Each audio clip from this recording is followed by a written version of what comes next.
Yo, Andy, what's up?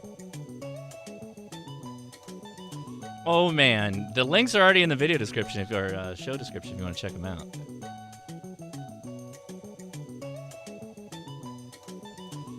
Hello and welcome to the Ham Radio Crash Course. Welcome to Saturday, everybody.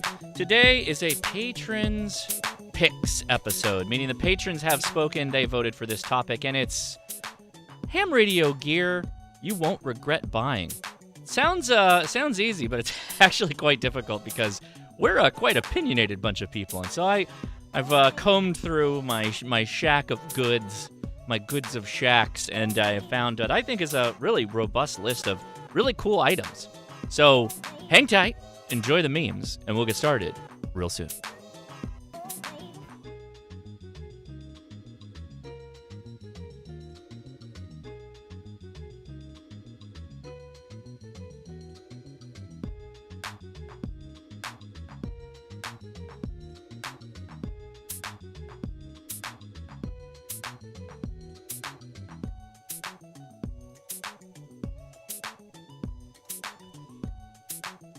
All right, let's get this thing going because we got a lot to cover. Hope I can do it all. I tried to do my best to curate a list on Amazon. Of course, you don't have to buy it that way. You can find this stuff in other ways, but it's available there if you want to check it out, as well as my 10% off on Gigaparts if you use the code Josh, and then all the direct links where there's no other way to link but just directly. They're already in the video description, so you can go check those out. Also, I got a link to Patreon, a free post on Patreon to get a PDF file for a brochure my wife made, and it's this one. It was the one that was shown on a Instagram story I did. We went to a STEM night, and I had a whole bunch of radio stuff set up. Talked to a bunch of kids, a bunch of parents, introduced them to the world of amateur radio. It's a PDF file. It's available to you. Go check it out. Go nuts. Use it. Change it. I don't know if you can change it. It's PDF, but maybe I'll only release the editable document to the patrons. But anyway, free post, so check it out. So this is a Patron Picks episode, which is a big thank you to Patreon for supporting us here on the Ham Radio Crash Course, both the podcast and the videos. But every month, they pick the topic of the show. And this month, after a list of options, they went with what's something you won't regret buying? And going back to the overhead, I got to set the stage here. There's a lot of radios right here. Like, if I were to just tell you, oh, yeah, you won't regret buying one of these, the reality is there's someone who's going to regret buying one of these, right? The two on the top, modestly priced radios at $150, $175. Two at the bottom, very expensive. But then there's a whole world of you that don't want handhelds at all because they're just not going to work in your area. So we're really not focusing on the radios today. We're going to focus on a ton of other things that you will need in your course of amateur radio. You will do it in other less convenient ways, and so the goal here is to try and streamline that as much as possible. At least that's my plan with the show tonight. If you do find this at all helpful, I'd love it if you give us a thumbs up and subscribe if you have not already. I will kick things off, as I always do, by giving a big shout-out to my wife. Thank you, honey, for running hamtactical.com. It's our merch store for the Ham Radio Crash Course. For all you contest-minded or POTA people, you might like the Thank You for Contact 73 shirt, which is reminiscent of the Chinese takeout bags or the Asian food takeout bags that you might get. Leia made that shirt, and I find it's hilarious. Also, check out hamtactical.coffee. It's our Coffee of the Month club, where you can either buy it, get it by the month, or get it per the bag, per pound, and you can enjoy it that way. All right, I will show you the brochure right now since we're here. Here it is. Let me embiggen this a bit for you, and we can take a look at it. A little too big. Dial it back. Okay, there we go. So yeah, the idea of this was we were at a STEM night, science, technology, engineering, and math, and I had my SDR set up from home. I was connecting to it, and so I had a really nice monitor that I was showing kids the contest that was going on. It was great because it was a contest, and I was zoomed in on a Canadian station, and then I went down to a South American station. I was showing them, like, hey, look at these different frequencies and how fun they are. And then in parallel, I was running FT8, and with FT8, I was getting picked up in, like, South Africa. I wasn't making a contact with them, but I wanted to show them the capabilities of radio waves. With that said, there was some kids who were like, I dig it. I'm down with what you're saying. There was a lot of them who just went absolutely nuts for the Morse code and what is it? I just lost it. It's the 7-3. It's the Morse code oscillator that we used. The cool thing about that is it the MCT 73? I think it might be. I think I might have screwed that up. But anyway, you put your key into it, right? And you key, and it prints out the characters that you were sending. It will also do a call and receive kind of thing where you go back to it and give it the character. And so the kids had an absolute blast keying their name and seeing who was more accurate with it. And it turned into a lot of it was a lot of fun, actually. Some of the kids, you could tell the ones that played a musical instrument because they got it like that. They picked it up really quick. They understood that like L da da did it. There was a da da did it. They could get it, the feel of it, if you will. And it was really cool. So we had a great time with that. So a lot of fun all over the place. I will mention before we go into this, because this is going to be a lot of hands-on the table here, I'm just going to show you the products and I'm going to talk about it or the gear, because I think they're going to need some explaining. The link is 404? Really? Oh, no. The brochure link is 404? No way. Hold on. What? Oh, that's the wrong one. Hold on. Somebody tell me in the chat. Chat, are we cooked? Chat, are we cooked? Did we lose the post? Oh, link fine here. It works. Okay. See, why you guys do this? Every time. This link's broken. No sound. I can't hear the stream. Anyway. Oh, yeah, that's right. Spool Tenna went up this morning. Oh, I've got to go back to my video and use the link. I think you get free shipping or something along those lines if you go back to that video. I'll have to drop it here later. All right. All right. So going back to it, we're going to wrap up the show here, and we're going to do an after chat. If you've got ham radio questions, hopefully we got ham radio answers. So we'd love it if you had joined us on the Ham Radio Crash Course after chat. Link is in the video description. But don't worry about it. There'll be a live stream that gets posted to YouTube after this one, so you can just hop onto that and you'll be good to go. Man, I got like a coffee stout, and it's getting me in the back of the throat. I'm getting some post-nasal drip from it. I don't know what's going on. It's all right.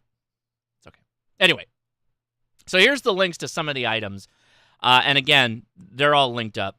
You can go check it out if you want. But I'm going to talk through a lot of these because there's really no better way of doing this. So let's go ahead and work our way over to the tabletop.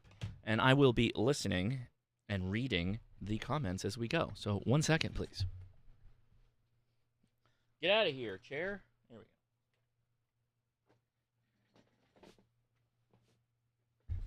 go. Okie dokie. Here we go. Yeah, you can hear me just fine. I can see it. So I'm gonna put the radios on the side right now because again, I personally don't think that I could recommend a radio that would have no one regretting their purchase. I just don't think that exists because I just don't think everybody has the same goals in radio, right? I really don't. So I'm gonna get these out of the way first because I think at some point in your ham radio life you might go portable, and I'm going to try to clarify. That some of this stuff, you may not do the same thing, maybe a different use case, but I will mention them right up front because I'm a big fan. So the Ham Radio Dude Industries Lil Dude 6 and the Explorer 20, or the POTA 20, I put my call sign on there, great mass. If you need a mass to hoist an antenna, this could be used for VHF, UHF, a J-pole, or just a dipole if you're doing weak signal work. Both of these are fantastic. I've done videos on both of them. You can go check those out, but links are in the video description. You want to check those out. That's to start this off, okay? I needed to do that right up front. Now we can get into some of the deeper stuff because it's going to take me a little while to work through all this. All right, so first, and this is going to be a collection of items, things that you need or won't regret having as an amateur radio operator. Now, these are both power meters. This is an SWR power meter for VHF, UHF. It will handle 200 watts. Unfortunately, MFJ has gone out of business. Intellitron from Gigaparts, they have one that Works just like this, and I linked to a very nice one from Dewa that is now sold by 12-volt power here in California. The Dewa one would kind of get my nod because it's cheap. It's $100, and it doesn't require power. This does require power because it's got a screen that it's got to turn on. The Farsimeter, let's say not a Rubicon reference. The Farsimeter is for VHF, UHF. It's like handheld radios, mobile radios, all that stuff. Now, you're like, well, why would I not regret having one of these?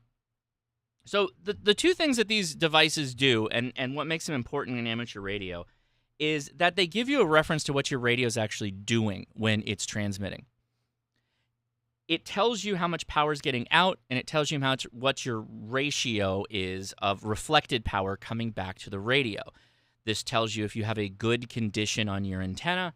This tells you that your radio setting at 100 watts is putting that power out. And if it's not, you likely have some problem somewhere in the line, and that means you're going to have to make some changes or go check things out.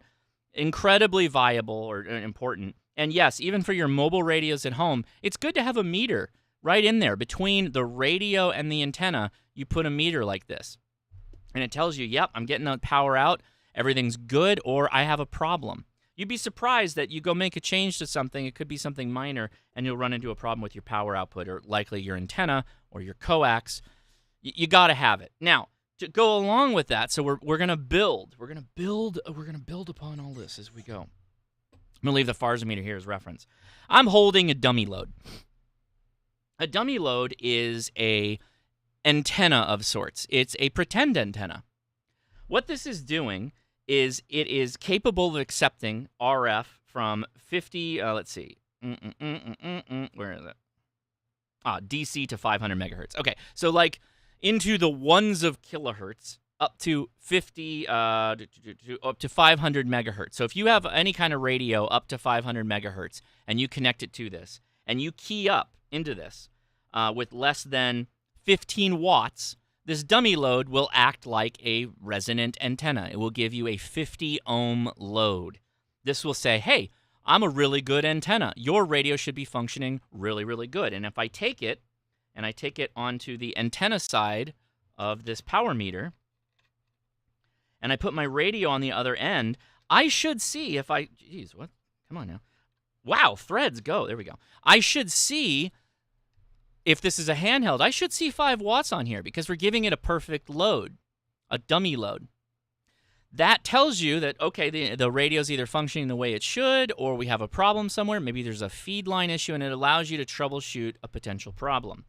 Dummy loads are incredibly important for HF because there's a lot of fiddling you do with your radio, your HF radio. A 100-watt dummy load is kind of the recommendation. I would agree. I'm just using this as a reference, and I have a link in the video description to one that will handle 100 watts, and I think there's another one that'll do 200. I have a legal limit dummy load because, second really valuable point is, if you ever get into the world of amplifiers and amplification of your signal, you generally want to make sure that everything's in line and your amplifiers are tuned up before you run the power down the coax to the antenna, and a dummy load is incredibly vital for that. One of the most important things you can have to make sure that you protect everything in your system, but it's also a really nice thing just to check that you have everything correct before you actually throw that power down the line. So there's that. Okay. Hopefully that makes sense. By the way, I'm looking if you type question in your comment or say @HamRadioCrashCourse with a question, I'll see it and I'll try to answer it live when we're on that particular topic. So that will be, there you go. All right. I really like recommending nano VNAs to newer hams. I think it is a really good launch pad into the broader world of antenna building, getting you to homebrew your own equipment, and really encourage you to get onto HF. And a VNA, or a vector network analyzer, is one of the best tools for that, I think. It is like the graphing calculator of amateur radio tools. And it is one of the first things you should probably buy when you start to look at tools in general when it comes to amateur radio. Now, like I was saying, we're building on something here, so I'm gonna line up a couple of other items here, and I have a couple of other antenna analyzers mentioned as well in the video. But A nano VNA can be a complicated device. It can be something that will give you a lot of capability. If you note, this only has one port, this only has one port, but this one has 2 ports. That's because this will do pass-through testing as well, what we call S0 or S1 and S11 and a myriad of other things. And so what you do with this is you'd connect this to an antenna, and this would give you something like your SWR readout. Or it could give you something called a Smith chart, and that would tell you where the reactance is of the antenna that you were working with. Now, this device will generally do that too, so this works as well, but this is going to be the most fully featured one, and it's the least expensive out of the whole lot.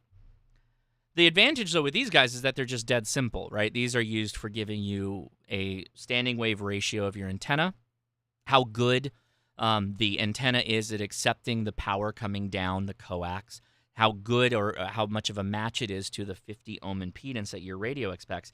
These devices are good for that. So if you want something simple, you should have an antenna analyzer, I think, regardless if you play in the HF space. And they start relatively inexpensively. This one from Chameleon you can find is relatively inexpensive. And then you start to work your way up through the Rig Expert sticks. And believe it or not, the cheapest one is still the Nano VNA at $50 to $100.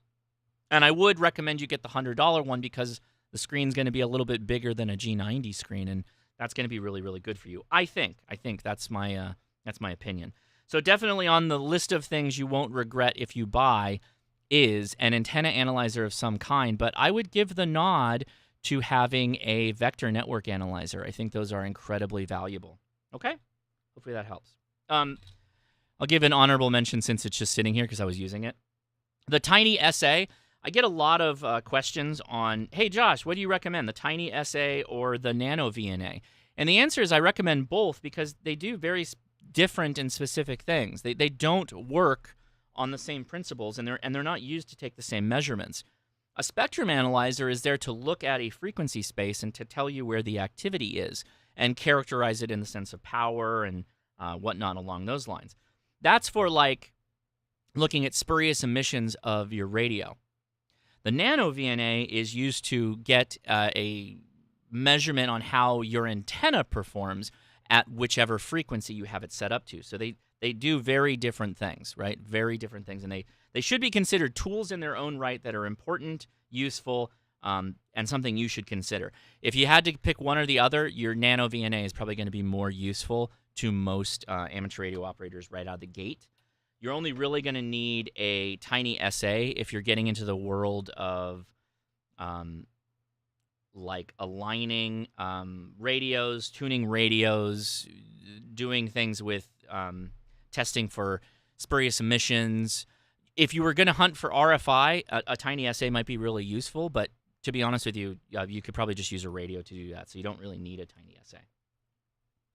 Okay, good. All right, what's next? I'm going to take a bit of a sideline here. I think that you can't regret having a pen and paper in your whatever, your kit on your shack, your desktop, whatever. I like Field Notes. They're ridiculously cheap, but the shout-out thing is these Right in the Rain pens, these packable pens. They come in 3-packs. I buy them, buy the 3-pack, and I put them in like every bag I own. I literally put these in the same space that I would put a coax connector. These just go everywhere. I believe these are the same insert as the space pens. So these go with every radio, particularly my CW radios. They all have a Field Notes and a pen for that exact reason, because they're helpful, useful. This one, a micro straight key. I don't care where you get this from. I don't. I have linked to CW Morse. I think they're, I don't know, $20, $25. This is just a straight Morse code key. This is literally just to represent a straight key. If you want to use a vintage straight key for this, that's fine. In the world of HF, even if you only do single sideband, it is occasionally a really, really nice thing to have the capability to just reach over, hold down, close a circuit, and get a constant RF out of your radio. There you go. There you go. K6ARK just made this even cheaper for you. You can also print my straight keys from printables.com. I think if you go to K6ARK.com, is it .com or .net? You correct me, Adam. I think it's .com. He has a link to his printables page, or you can just search for K6ARK and you can find his 3D prints. So I think having a straight key, specifically a straight key, is really, really helpful for getting some kind of a constant tone out of your radio. Whether you have a tuner, like an external tuner that you need to key, to give some kind of power down the line to get it going. If you want to make sure that your radio is functioning correctly, if you've got an amplifier of some kind, straight keys are really, really handy. And these guys are super cheap. So you won't be upset if you have one of these, from my point of view. Cheap to go along with that. Next. All right. This is also another reference point, but this one in particular is my recommendation. A 2-meter bandpass filter. It's from Sodabeam, so you probably have an idea that it's for Summits on the Air. But a bandpass filter is incredibly valuable because you could be operating in a space where there are lots of radio going on that isn't on the particular band you're on, but it's high enough power that it starts to bleed into your radio and affect it. And so what we do is we add a bandpass filter in between the antenna and in between the radio. And what that does is it basically says frequencies, whatever frequencies between the left and right side, the low side and the high side of the frequency space, are the only things that pass through. Everything else gets rejected. And that helps make things like 2-meter Summits on the Air, where you're at a repeater site or a telecom site or a television station site, a lot easier. We have a lot of stations, a lot of mountains in Southern California where there's just so much RF that you need to use a bandpass filter. But this is also a representation of just any bandpass filter, and these are incredibly valuable because when you operate with other hams, like at field day, you might be in a situation where you have a ham on 20 meters, a ham on 40 meters, a ham on 30 meters, and 10 meters. You get the idea. And having bandpass filters, again, putting bookends on the frequency spaces that can pass through works great. Works really, really well, and it helps you make contacts and not get blown out by your radio friends that are next to you. There's a number of bandpass filters that are on the market. DX Engineering has a whole stack of them for HF that are really good, along with things called a triplexer or a pentaplexer, basically a antenna plexer that breaks out the different bands, and you throw a bandpass filter on it, and you're good to go. Sodabeams are very good, though. These are nice. The only downside with these is that they're both SMA female for some reason. I don't like that, and so that generally means you have to run like adapters if you want to go, say, into a Japanese radio. You'll have to add a female-to-female coupler to be able to connect to it, which is the only downside, but that is a real thing. Let me grab my beer.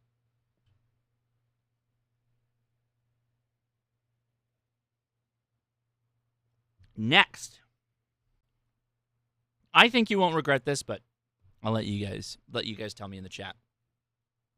So this is just a simple speaker.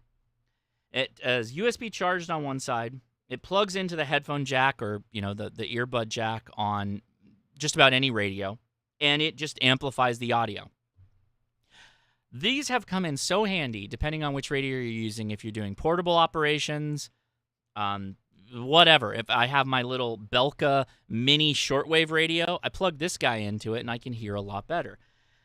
Handy, simple. You won't really regret it because I think they're sub $20 for these, so there's that. There's that tip. Get out of here. Next. Now, I think you won't regret this, but I don't know. You tell me. Who knows what this is? Chat. Who knows what this is?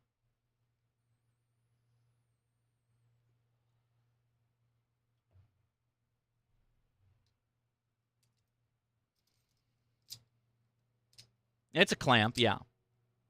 Well, yeah, it's vice grips, Jesus. A little bit more than that, though. It's an antenna mount. So what this does is it takes in a coax connection. So this is an SO239 connector, so you take your coax into it, and this gives you the same connection as like a ham stick or a 17-foot vertical telescoping mast or whip. Now, it's isolated here, right? So what does that mean? Well, the shield of the coax is the vice grip. It's the threaded side of the connector, and it's not the center pin. The center pin is the positive. It's the center connector of the coax. And so what you can do with this, and I've used these before, believe it or not, you can get these at truck stops where they have like CB radios and whatnot like that. This is a CB antenna mount is what this is. You can have these, they vary greatly. I remember when these were like $6 to like $10 at the HRO, over a decade ago. You could get these for like nothing. Prices have gone up, but yeah.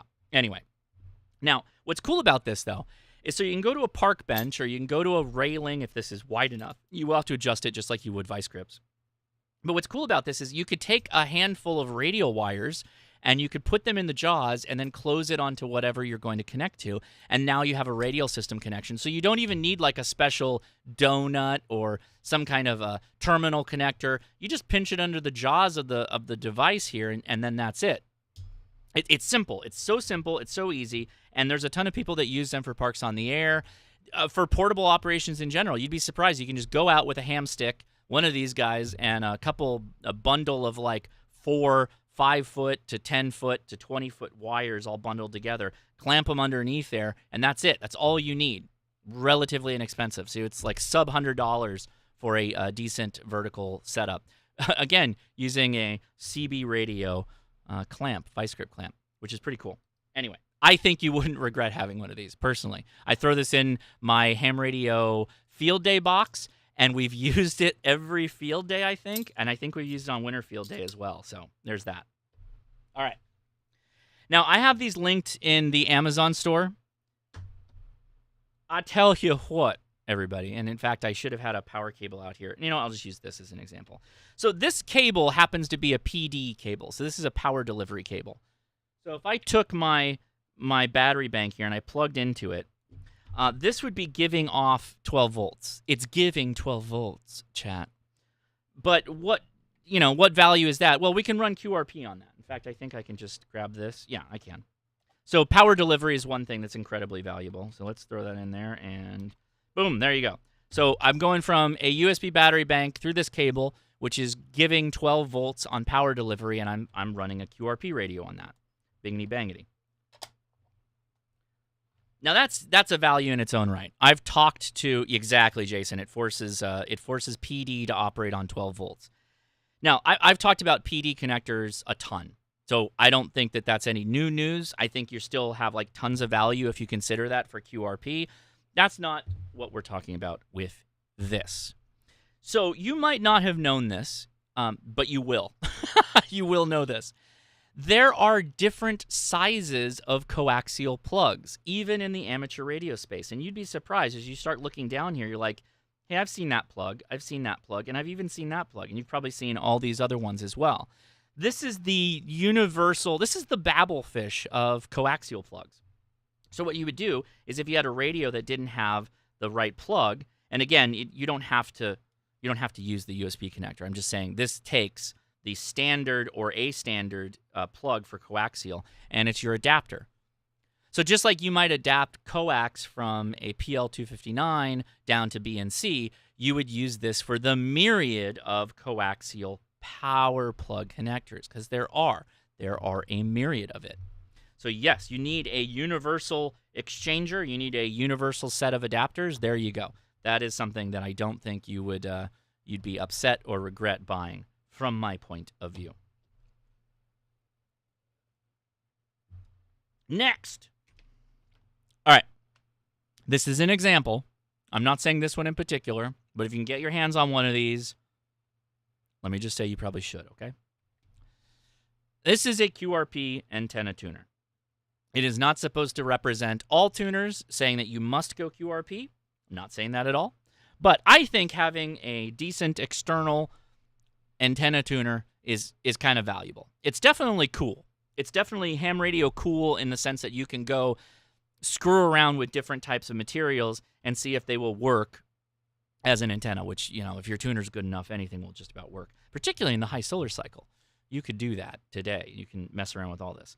So this is a Elecraft T1, and I picked up used. By the way, if you got a list of things that you look for that are used, Elecraft T1 is one of them. You should keep that on your list. If you see one of these come up, which I would say if you can see one, if you ever find one of these that you can get your hands on for under $200, just buy it.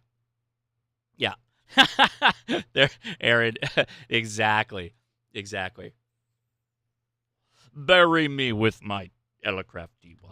Right, because these are really, really helpful. Now, should you necessarily use a tuner with your radio? No, I'm not saying that. I like resonant antennas. I think you all know that. I think I've been pretty open about my opinions on resonant antennas. I really prefer them where possible because it's one less thing that I have to remember to bring. At the same time, they can be useful. They can be useful for just here in the shack if you're messing around with radios. They can be useful in the field. That's where you find them the most useful, is that you just don't have the exact perfect situation. Your radio is not as happy. Throw a tuner on it, and you're good to go. But you may also want to experiment with antennas like, I don't know, a 9-to-1 and delta loop. Well, you can use a tuner to help that out. A 9-to-1 antenna, sure, you can use a tuner for that as well. Yes, so that is one of the things that the T1 is really nice, is that it has a ground lug here. So you have your transceiver on this side. That's what the X-ceiver thing is. And then you have your antenna on the left. And so you can do things that way. So that makes it really, really nice in that sense. Really, really, really, again, an example of something you should consider having a tuner of some kind. I really like this one in particular. These are hard to find. There are other examples of good tuners on the market now. A lot of them are coming out of China. So RIP from, everything that's going on. But if they're already made and in the market and you can buy them, you can get them without tariff. So you might want to consider buying a tuner like that relatively soon if you have not. Right? Okay. Aha. Yes. Let me take another sip of my beverage. Thank you.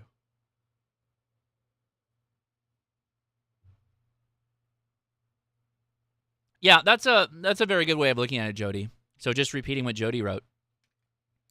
Unless you tuned your antenna in the field with the coax you're using, a tuner will still find something to do to match the coax, ground conditions, etc. Yeah. Can I get a? I don't even know what that means, Mike. Yeah. Yeah. I picked up mine for about $200. And they're occasionally available at $200. But yeah, you can find other portable tuners that are inexpensive or more inexpensive than that. All right, next. I don't know anybody who would regret having very inexpensive capability of splitting off power pole connections, 12-volt power pole connections. So this is a PowerWorks PD4 block. I believe they come in PD8, PD12, and now that they're 12-volt power is also out there. 12-volt power has the same things. PD5, they have a, because it's one better. They got a PD5, and it's pretty cool. But so what you do with this is, so if you had a power supply or battery or a whatever, right, coming out of a whatever, and you plug into it, so now you have some kind of power supply, and you have all these other ports now that can receive that power. Now, that doesn't mean that you still got to keep in mind what your source is, right? So if you've got a pretty small battery, you're not going to be running a whole lot of stuff off of this. But in your shack, these are pretty useful to just bolt to a wall, run a decent power supply into it or your battery system, and then you can run maybe 1-2 radios or one base station 100-watt radio and a QRP radio, your receiver, your transmitter, whatever, right? You can do a lot of stuff with that. I like these a lot for building Go boxes. The PD4 is a little too low. I need usually a PD8 or a PD10 or 12. I usually need about 10 ports is what I need, and that's to have connections to the little meters and connection to the USB plugs and the whole 9 yards. This is just straight 12 volts, though, right? These are relatively inexpensive. Yeah. You know what? That's, Jason, that's completely valid. Jason says, I prefer the Chenzuhu. So that's going to be tariff resistant. There's no way any tariffs are going to get that at all. With that said, they are fused. And yes, there are fused blocked versions of these as well. And he brings up a good point. So when you're running 12 volts to multiple things, you can get in a situation where you could blow a fuse, right? So if you put the appropriate fuse on each one of these ports, and yes, they are usually, you can swap out the fuses. They're usually automotive spade fuses. You can get the right situation where you will make sure to protect your radios. Again, protect your investment in the radios. And you can still have this distribution type capability, which is really nice. So you won't regret having a power distribution block, particularly for field day. There's just no situation where I have not had a distribution block and not used it. They're great. They're great. Now, a small caveat to that. This was handed to me at Hamvention 2 years ago, I think. And this is called, somebody already said it. It is the juice box. Yeah, the juice box. So what this does is it takes in a single power pole connection, and then it gives you two on the outside with a USB-A connection on the back end, which is really, really nice. And did I do a streamer faux pas? Did I miss a... I don't think I missed a super chat. I might have. And if I did, I apologize.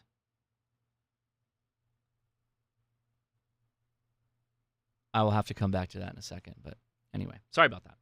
But the value of this is that you go from one. So say you have a battery. There's your battery. And you need to charge two things or give charge to two things.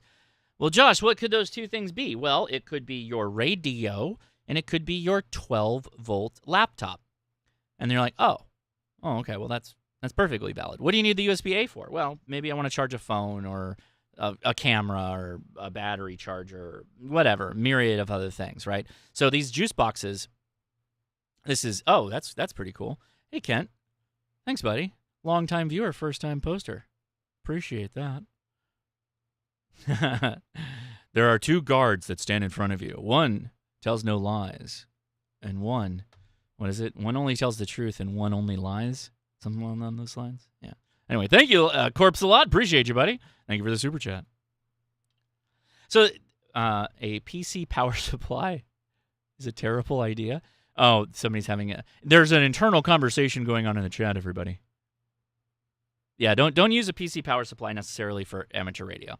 Anyway, yes. So this is a juice box. You can actually find this on the Printables website or wherever you download 3D prints.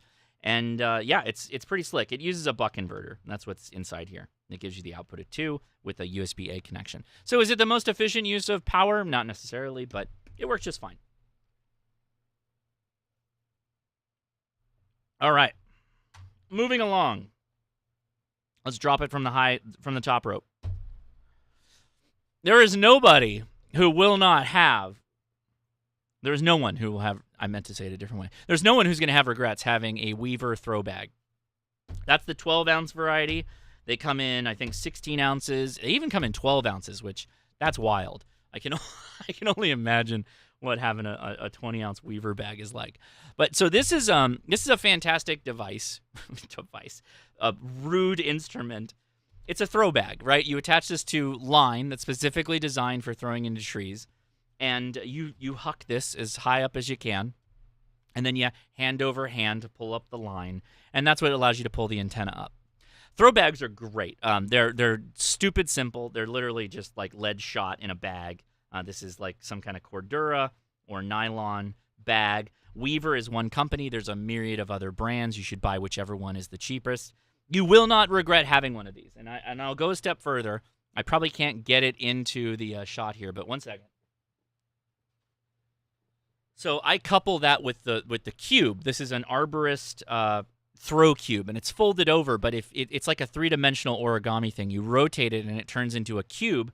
And this is full of this yellow, bright yellow line that you can attach your throw bag to and throw it into a tree.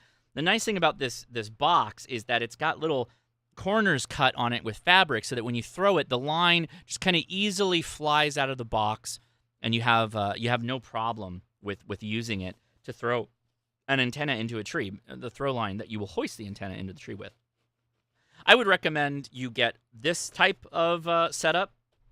I like the cubes a lot because you seem to get less binding when the line comes out of it, so you can throw the whole length up and you'll have no problem. With that said, it is a little big. This is a beefy kind of thing, and it takes up space, and it doesn't really fold down well the second time, but I guess you can, something down like that.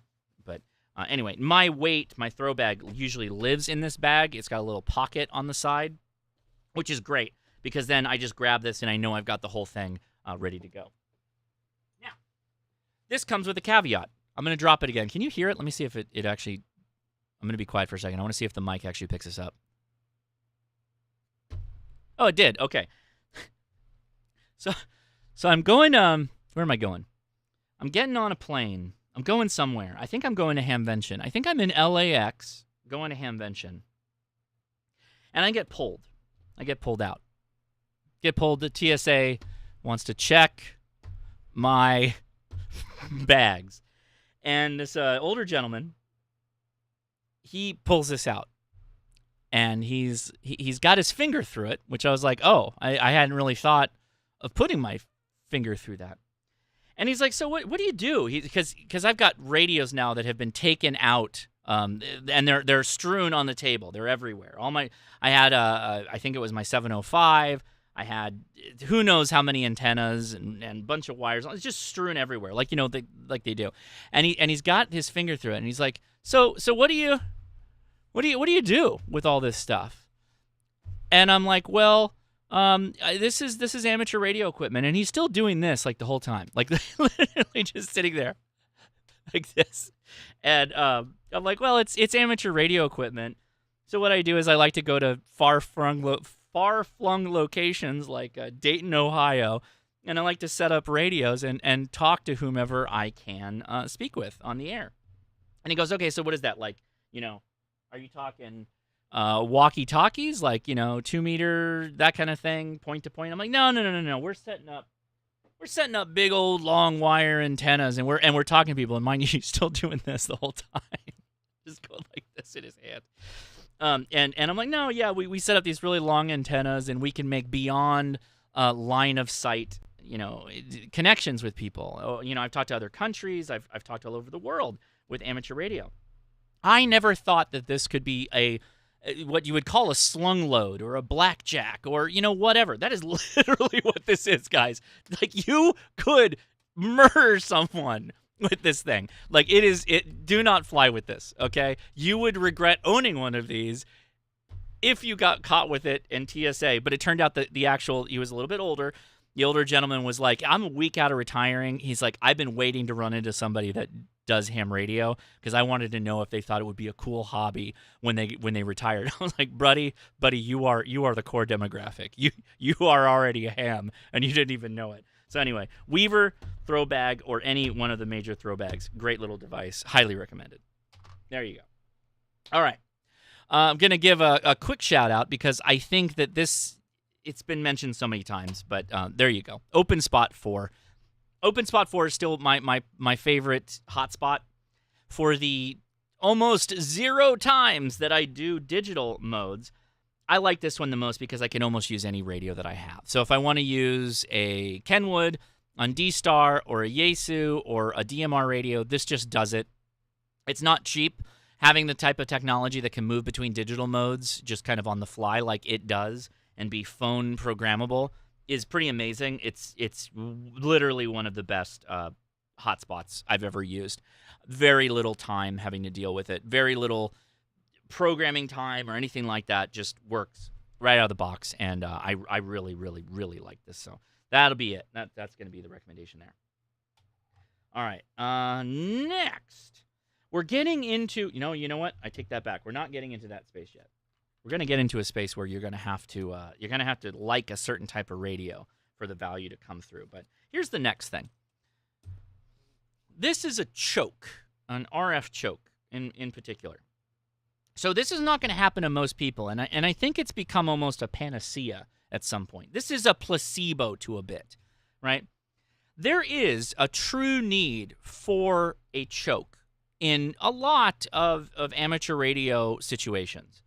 And what we're talking about specifically is this is a piece of coax that is running through a toroid. And the toroid, I got one right here. Hold on. A toroid is a metallic composition that has been formed into a circle and hardened, allowed to harden, and now you have a semi-metallic metal donut. The makeup of this, which I think is like zinc and nickel and some other stuff like that, will, when wire passes through it, create a high impedance area where common mode currents cannot pass. So if you think about the worst case scenario in radio speak, let's say this is the antenna side of your radio. And somewhere between the antenna side of your radio and the transmitter side of the radio, you pick up common mode currents. Now, common mode currents are currents that attach to the outer shield of the coax. They are not signals that are picked up by the antenna itself. No amount of toroid wraps will prevent RFI that gets picked up at your antenna, okay? So let's just say that first and foremost. That's why these can sometimes be a panacea for a larger problem. So power, common mode currents in particular, can ride on the exterior of your coax, and if you take that coax and pass it through many, many loops around a toroid, you will throw that off, and then you can have a clean connection into your radio.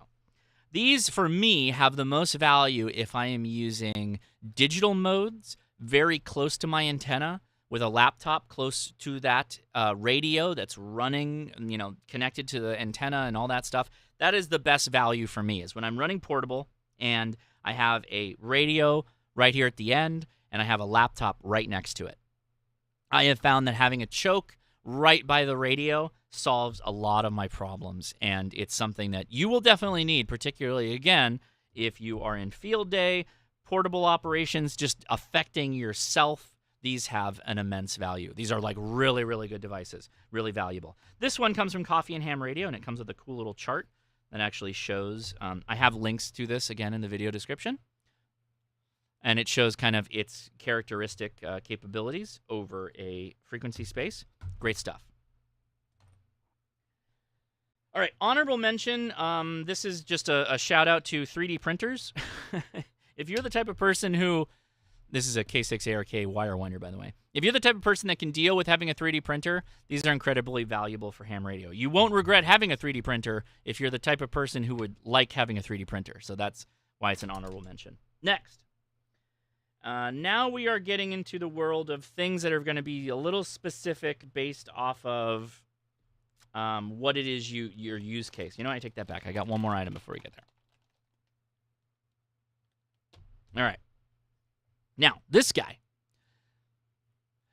This, to me, is an essential piece of kit for me. As a YouTube person who tells you a radio is good or bad, wants to tell you how much power a radio draws, then these power meters are really nice because I can attach a battery to one side or a power supply, and I can attach a radio on the other end, and I can do things on the radio to change its current draw, and I can tell you. So a little niche-y, but for you guys that run off of batteries, or you just want to know, like, hey, is my radio actually pulling all that power? These are pretty useful, so I'll leave that one too on the side. All right, now we start getting into the niche-y stuff. Next, the Pine Sill. So this is a USB-C soldering iron that also accepts a 12-volt coaxial connection. It works better if you put a 12-volt source on this versus USB-C. I have been able to solder a coax connection with this. It takes a while, though, right? Because this is not creating a lot of heat. It's not like those old Weller guns where you pop it on there and you can blow the doors off with heat onto a connector, right? This is a different animal. So Pine Sill is a really cool tool, and they come with a myriad of tips that you can get. And yes, this is a 3D printed case that I printed for myself. But yeah, these are really handy. I have built a kit. I think I built no, it wasn't exactly this one. I used a butane soldering iron to actually build a Pixie kit a long time ago. Wouldn't recommend that again. But yeah, these are cool. This is a really nice little spot. Relatively inexpensive. The link is in the video description on where you can find these. They're on Amazon, among a number of other places. Okay, there's that. I do have a demonstration bit, but I got a lot of stuff I got to go through still. So I did mention this. Oh, thank you for the super chat, Ken Jordan. Appreciate it. Yes, it's a Pine Sill. Pine Sill. It's a soldering iron called a Pine Sill. You nailed it. I made a YouTube short on this or a TikTok or something like that. This is a big honking piece of metal, and the big honking piece of metal sits on your table, big honking thing, and you can throw a CW key on it. So if your key has magnets, what happens without that is if I tried to key right now, it'd just be dancing all over the place. But if I put it on a big hunk of metal, now it doesn't move at all when I'm keying. These are called jeweler's, what is this? Jeweler steel? Jeweler block. It's just a big hunk of like inert metal that is supposed to prevent it bouncing. But like literally, it's perfect for throwing a CW key on it if it has magnets, because then you can just key to your heart's content. Your key won't jump over. I'm actually moving the key because of its magnets before I'm moving the steel puck that it's sitting on. Incredibly valuable. Linked in the video description. You can check that out. All right. I have gotten asked so many times, what is the keyboard that I have used, my hand keyboard, on videos, particularly for Raspberry Pi videos. So this is it. It's the RI Mini i8. Good luck finding it. I couldn't find it anywhere, but I found its replacement, if you will, or a good other option on Amazon. And the one on Amazon adds a scroll wheel here, which is something that I would desperately want if I could get my hands on one. I picked this up at Micro Center, so if you want to find it, you can find it there. I think I don't even know how much I paid for it now. Actually, I don't know how much I paid for it now, but it wasn't very expensive. I use this often to connect to Raspberry Pis. So what happens is I will have an HDMI connection to a Raspberry Pi, and I actually plug it into my live stream computer, and then I watch myself almost like I'm live streaming. And then I use this with this little dongle in the back to connect to it. And I do all my commands to kick off the headless operation of a Raspberry Pi with this little thing. And yeah, this trackpad works just great. This has worked with every Raspberry Pi I've plugged it into. No problem. Fantastic pickup. Cheap as heck. All right, next. You will not regret owning a Signal Stuff Signal Stick BNC mag mount connection. So if you ever go traveling, like in a rental car, or you're just going to be driving around in a vehicle that you don't own and you won't have your radios except for maybe a handheld, and you got your trusty signal stick or a BNC antenna type setup, well, the Signal Stuff Signal Stick mag mount with a hunk of wire here, you won't regret owning one of this. I throw these in my bag when I travel to Hamvention. I use it most often when I go to the Huntsville Hamfest. This is where this comes out most often, because when we're going up and down to Monsanto, this is the setup that I use. Works great. Absolutely wonderful. Now, this is let's see. I think this has limited, it's use case limited, but this entire website, and thank you, we are going to pronounce it correctly today, Tufton.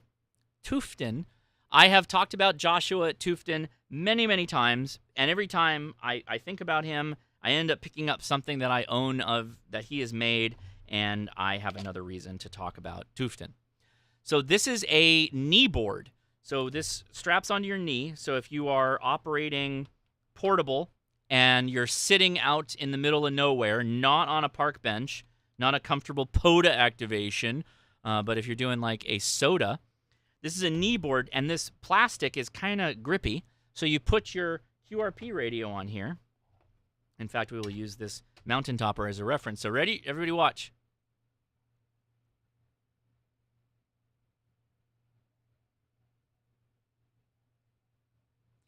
I'm over 40. I'm close to 70 degrees of turn of rotation there. And watch that again. Watch how slow. Incredibly grippy little plastic thing so that you can set it on your knee and you can operate, and you put your little pad under here, and there's little elastic cords that comes with this so you can bind your key to it. You could probably throw an elastic over the top of this, and then you can write and log with it. This is a knee board from Tufton, and yeah, these are super cool, and everything he makes is just super ingenious. Yeah, it's really, really cool. So that's a high recommendation. Okay, and then last but not least, and this is going to be a bit of a demonstrator. I didn't find a good replacement to this. I'll try to append my list when we finish. But This is a bench power supply. Yeah, it's an incredibly tiny one, I know. But for a lot of stuff we do, it can be okay. So what you do with this, this allows you to set the voltage and amperage that you want coming out of your connections. Now, this becomes valuable for hams in particular when there's a different type of battery or radio or something you want to run. Case in point, hold on.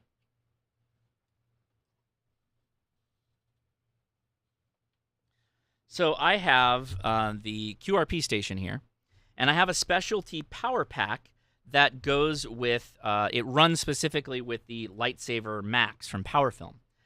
But you don't generally want to throw 13.8 volts at it. You want to put 12.6 at about 1.5 amps at it. And you can go straight into the Andersons to do that.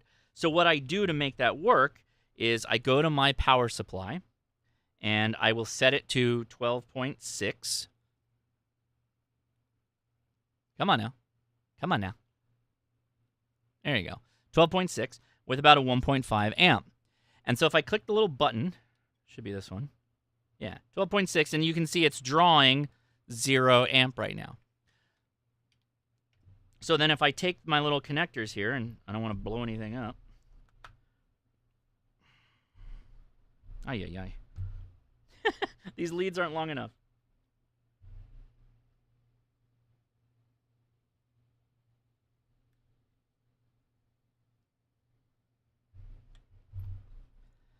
So this battery is charged, but you would see this amperage, this current, start to go up,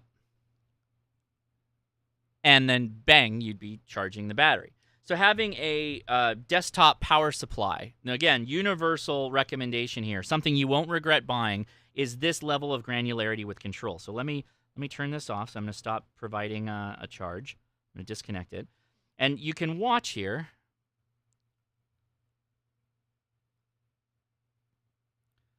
That we can start to scroll through, and I'm changing the voltage output. So if I want to go up to, sure, 17.4 volts, why not? If I want to go back down, I should go back down. Gonna leave it where it's at because I'm gonna blow something up later. I can do that, and if I want to go to amp up, I can do that too.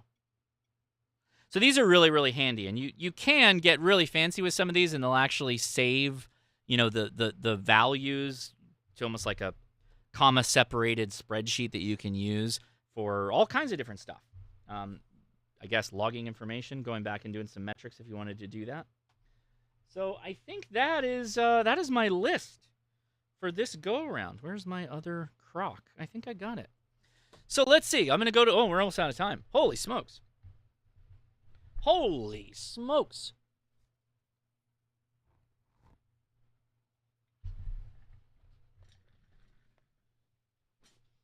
Wow, we have 658 people watching. That's crazy.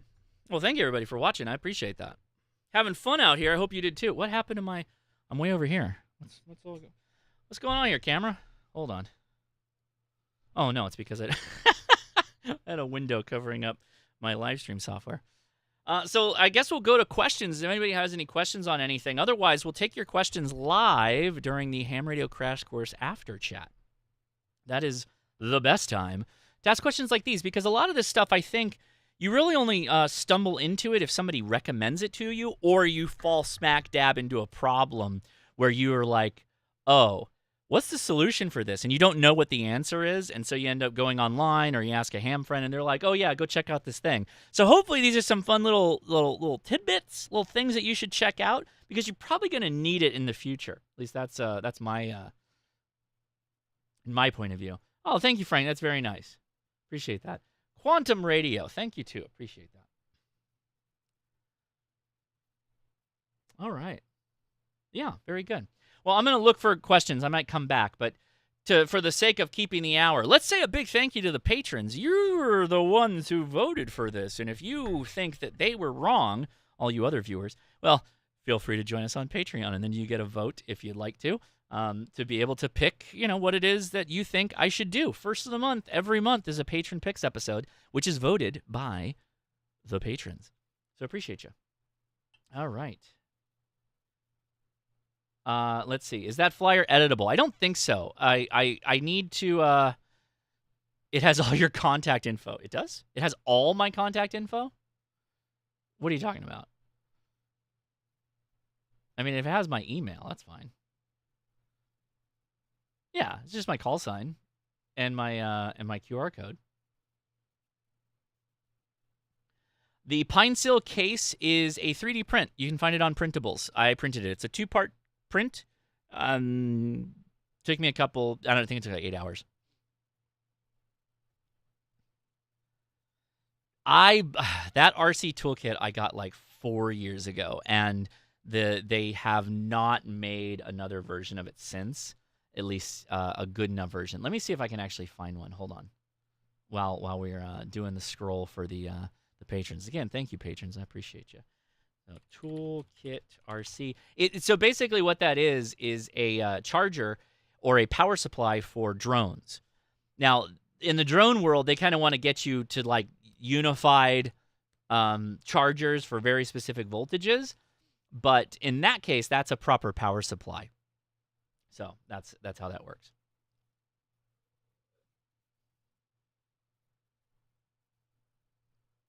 All right, and a big thank you to the coffee club members too. Thank you.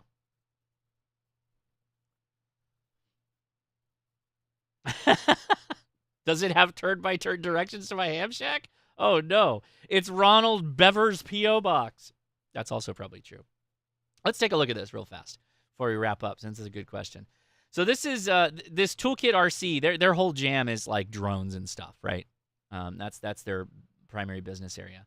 But if we go, so I think this guy. Let me see this. Yeah, this guy is probably as close as you're gonna get. I think. You know what? Let's just go to power. Oh yeah, wait. They have a version 2. Oh. Hold up. Or not. I'm clicking it. Yeah. Okay.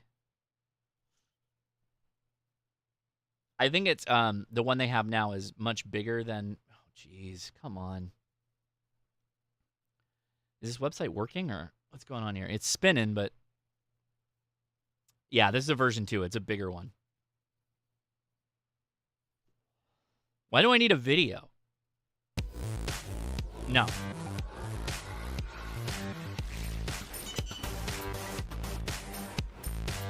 Stop. There you go. Version 2. Mini desktop power supply. Ooh, that's kind of cool. All right, let's see if it's on Amazon. I'll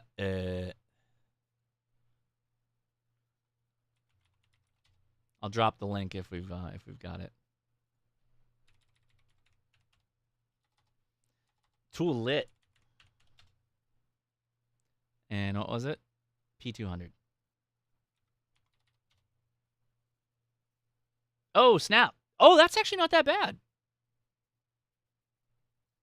That's not bad at all.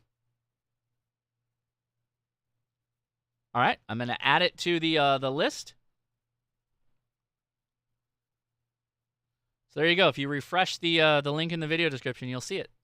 There you go. $120. Not cheap. You're almost better off because that's a 30-volt 10 amp. That 10 amps is kind of low. I like that mini one because I can actually travel with it. So I've used that to charge an Elecraft KX2 battery. I've used it to charge other stuff too. So it's really nice in that sense. This guy looks a little bit longer. I think you get a little bit more power out. I think that one, the one that I have, tops out at like 5 amps. I will mention, this is kind of cool about it. So let me show you the back of this guy. So is it still on? Doesn't matter. So it has a USB-C output, and it advertises itself as being a GANs charger or a GAN charger, which is all them new technologies of chargers uses this kind of stuff.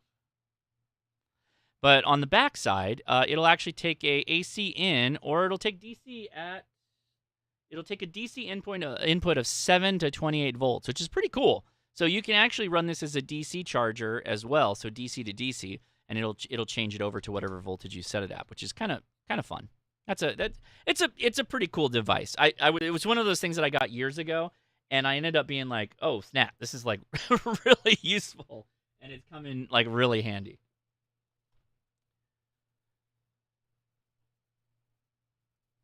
R 503 Nick, I don't know. I haven't even thought about it. USB-C to XT60 direct charger? I don't know, man.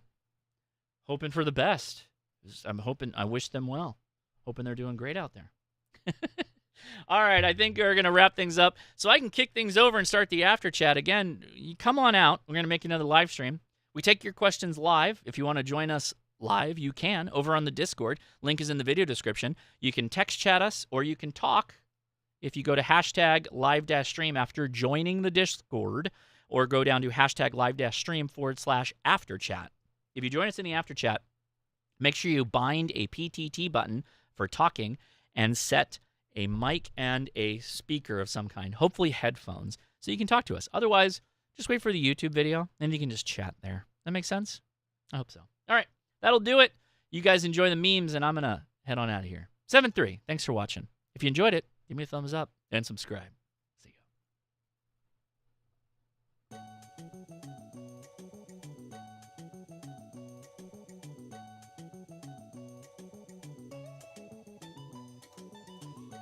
I did not. Don't say I did. You're going to get me in trouble with somebody.